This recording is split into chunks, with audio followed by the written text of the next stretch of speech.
The crimson sand crunched under my boots, each step a tiny explosion of color in a world that felt both alien and strangely familiar. Above, a monstrous sun, bigger than any I'd ever seen in The Sims, blazed against a sky the color of a bruised plum. Giant bubbles, shimmering like captured rainbows, drifted lazily towards it.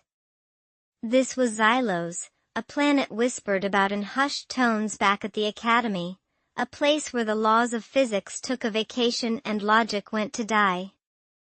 My name's Kira, by the way, and I'm pretty sure I'm the youngest explorer ever to set foot on this dust ball. 14 years old, a knack for astronavigation, and a thirst for the unknown that even a triple chocolate milkshake couldn't quench, that's me. I volunteered for this mission the second I saw it posted. Sure, mapping the bizarre flora of Xylos wasn't exactly glamorous, but it beat another semester of galactic history. The Academy had warned me about the bubbles. They said they were pockets of pure energy, harmless but unpredictable. Touching one, they said, was like sticking your finger in a socket. You wouldn't die, but you'd definitely regret it. So, naturally, I wanted to poke one. Badly. My official mission was to collect samples of the singing sand. Apparently, this crimson stuff hummed a different tune depending on the time of day. It was supposed to hold the key to understanding Xylos's bizarre energy fields. But right now, the only thing humming was my nervous system. I hadn't seen a single speck of singing sand in hours, only endless dunes and those tantalizing bubbles.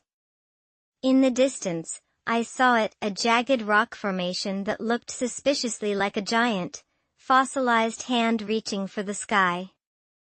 The Academy's intel suggested unusual energy readings near the formation. Maybe the singing sand was there. As I got closer, the air crackled with static. I could feel the hairs on my arms stand on end. A low hum, barely audible at first, vibrated through the ground, growing louder with each step. It was the sand. It pulsed with a deep crimson light, like a heartbeat made visible.